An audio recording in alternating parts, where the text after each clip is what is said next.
الحمد لله وكفى وسلام على عباده الذين اصطفى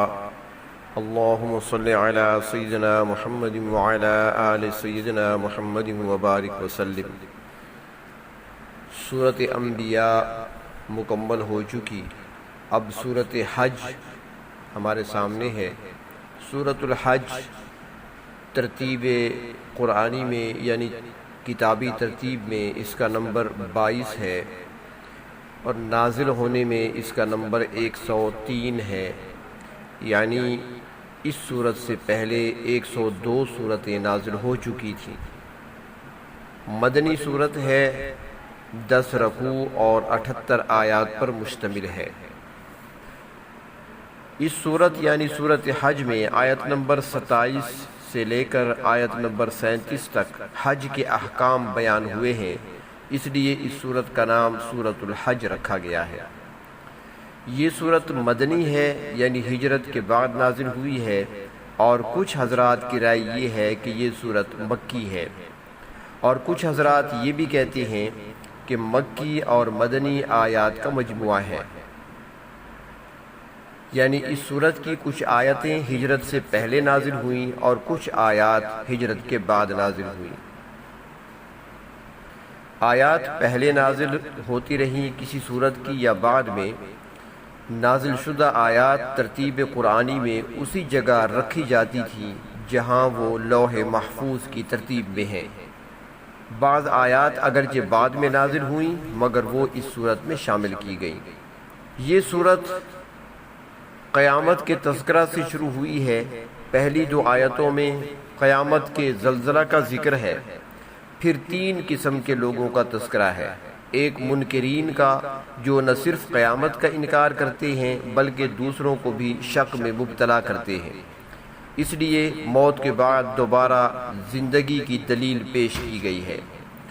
دوسرا تذکرہ منافقین کا ہے کہ جو مذبذب حالت میں ہیں، اگر اسلام میں ان کو فائدے نظر آتے ہیں تو پھر اس طرف چلے آتے ہیں، اور جب کفار کا پلہ بھاری دیکھتے ہیں تو الٹے پاؤں پھر جاتے ہیں۔ اور تیسرا تذکرہ مخلص مومنین کا ہے، اور ان کے احوال میں خاص طور پر یہ بات بیان کی ہے کہ کفار مسلمانوں کے ساتھ اللہ کی نصرت اور مدد کو دیکھ کر چڑھتے ہیں، ان کو یہ بات ناگوار گزرتی ہے، تو ان سے کہا گیا ہے کہ اگر تمہیں یہ بات ناگوار ہے تو اللہ کی مدد روکنے کے لیے سارے جتن کر دیکھو، پھر دیکھو تمہاری کوئی تدبیر کارگر ہوتی ہے یا نہیں۔ اس کے بعد اس صورت مبارکہ میں 6 بڑے فرقوں کا تذکرہ بھی کیا گیا ہے، جن میں سے ہر ایک خود کو حق پر سمجھتا ہے۔ ان کے درمیان علمی اور عملی فیصلہ کیا گیا ہے کہ حق پر وہی جماعت ہے جو اللہ کو سجدہ کرتی ہے اور اللہ رب العزت کے احکام کی پیروی کرتی ہے، اور جو باقی فرقے ہیں وہ صرف خوش فہمی میں مبتلا ہیں، باقی ان کے پاس کچھ نہیں ہے۔ پھر آیت نمبر 25 سے مشرکین مکہ سے خطاب ہے، کیونکہ یہی لوگ قرآن کے اولین مخاطب تھے۔ پہلی آیت میں ان کے کفر کا اور لوگوں کو اسلام سے اور مسجد الحرام سے روکنے کا تذکرہ فرمایا ہے،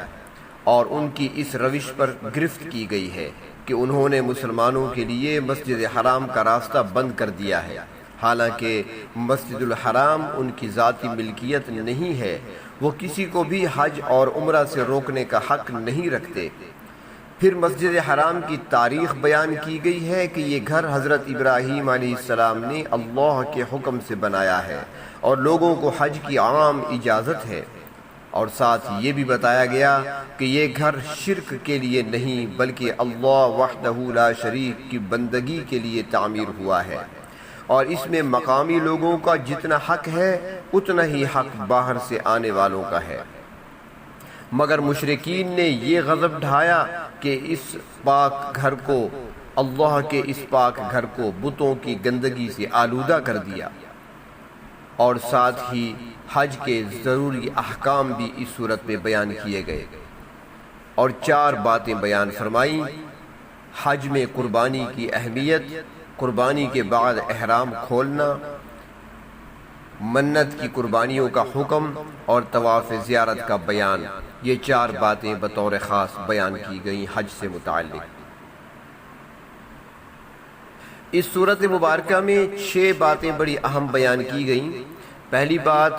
کہ لوگ قربانی پر اعتراض کرتے ہیں کہ یہ جانوروں پر ظلم ہے، ان کو جواب دیا ہے اور جواب کے ضمن میں واضح کیا ہے کہ قربانی کا مقصد صرف جانور کی جان لینا نہیں ہے، بلکہ اس کا اصل مقصد اللہ کا ذکر ہے۔ اور قربانی کرنے والے میں قربانی کے علاوہ 4 باتیں اور بھی پائی جانی ضروری ہیں، جن کا تذکرہ آگے آیت نمبر 34 تا 37 میں آئے گا۔ دوسری بات یہ بیان فرمائی کہ جہاد کے مسئلہ کو لے کر بھی کچھ لوگ اعتراض کرتے ہیں، تو اس کا جواب دیا ہے اور ساتھ ہی جہاد کی حکمت بھی بیان کی گئی ہے، اور پھر اس کے نتیجے میں قائم ہونے والی اسلامی حکومت کا منشور بھی بیان کیا گیا ہے۔ اسلامی حکومت کس طرز پہ قائم ہوگی اور اس کا دستور کیا ہوگا، اس کا منشور کیا ہوگا اور کس طریقے سے اس حکومت کو چلایا جائے گا۔ تیسری بات، اہم بات کہ نبیوں کا انکار اور اللہ کی دعوت کو ٹھکرانے کا سلسلہ ہمیشہ سے جاری ہے اور جاری رہا ہے، اور اس کا وبال بھی کفار ہمیشہ بھگتتے رہے ہیں اور بھگتیں گے۔ چوتھی اہم بات یہ بیان فرمائی کہ نبیوں کی تاریخ میں ہمیشہ ایسے واقعات پیش آتے رہے ہیں جن کے ذریعہ شیطان اسلام کے خلاف محاذ بناتا ہے، لوگوں کو دین سے برگشتہ کرتا ہے، گمراہ کرتا ہے اور اسلام کی ترقی میں رخنہ ڈالتا ہے، رکاوٹیں پیدا کرتا ہے، مگر اللہ رب العزت جلد اس روک کو، اس آڑ کو، اس رکاوٹ کو دور فرما دیتے ہیں اور لوگوں کے دلوں سے وساوس کو دور فرما دیتے ہیں اور اسلام کی رفتار کو بحال کر دیتے ہیں اور اسلام پھیلتا چلا جاتا ہے۔ اس ضمن میں یہ بات بھی بیان کی ہے کہ اس قسم کے واقعات کیوں پیش آتے ہیں اور ان میں حکمتیں کیا ہیں، یہ تفصیل بھی بیان فرمائی ہے آیت نمبر 52 تا 57 میں۔ پانچویں بات کہ مکہ کے مسلمانوں کو مکہ والوں کے ظلم و ستم سے تنگ آ کر وطن چھوڑنا پڑا، تو اس کو بھی کفار نے تضحیک کا ذریعہ بنا لیا، مذاق اڑانے لگے اور کہنے لگے کہ تم نے اچھا دین اختیار کیا کہ گھر سے بے گھر ہو گئے۔ تو ایسے مہاجرین جنہوں نے اللہ کی رضا کے لیے اپنے وطن کو، گھر بار کو چھوڑا تھا، ان سے اجر اور نصرت و مدد کا وعدہ کیا گیا اور ساتھ ہی اہل ایمان کے غلبے اور جہاد کے فائدے کی طرف بھی اشارہ فرمایا گیا ہے۔ اس صورت میں چھٹی اہم بات یہ بیان کی گئی کہ بعض مشرکین نے یہ بات اڑائی اپنی عقل کے ذریعے سے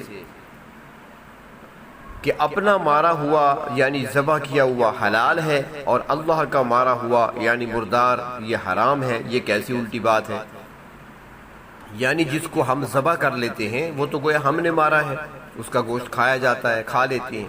اور جو جانور خود مر گیا، اسے ذبح نہیں کیا گیا، تو گویا اسے اللہ نے مارا ہے، تو وہ حرام ہے۔ تو ان کو مختصر جواب دیا ہے اسی صورت میں، اور ذبیحہ پر تسمیہ یعنی بسم اللہ پڑھنے کی حکمت واضح ہے کہ یہ روزمرہ کی قربانی ہے، اس لیے اس پر تسمیہ ضروری ہے، اور تسمیہ کا عمل زندہ جانور کے ساتھ ہی قائم ہو سکتا ہے۔ اور پھر آخر میں شرک کی برائی بیان کی گئی ہے، اور یہ بات بھی بیان کی گئی ہے کہ سچا خدا کن صفات کا حامل ہوتا ہے، الوہیت کے مقام پر کون فائز ہو سکتا ہے، الہ کے اندر کون سی صفات کا ہونا ضروری ہے، اور پھر آخر میں دین کا خلاصہ پیش فرمایا گیا، اور پھر دین کی تبلیغ اور اس پر مضبوطی سے عمل کرنے کا حکم دیا گیا ہے۔ یہ سورۃ الحج کا ایک مختصر سا تعارف تھا جو آپ کی خدمت میں عرض کر دیا۔ انشاءاللہ زندگی باقی، کل سے سورۃ الحج کا باقاعدہ آغاز ہوگا۔ اللہ تبارک و تعالی صحیح معنوں میں قرآن حکیم کو سمجھنے اور اس پر عمل کرنے کی توفیق عطا فرمائے۔ وآخر دعوانا ان الحمد للہ رب العالمین۔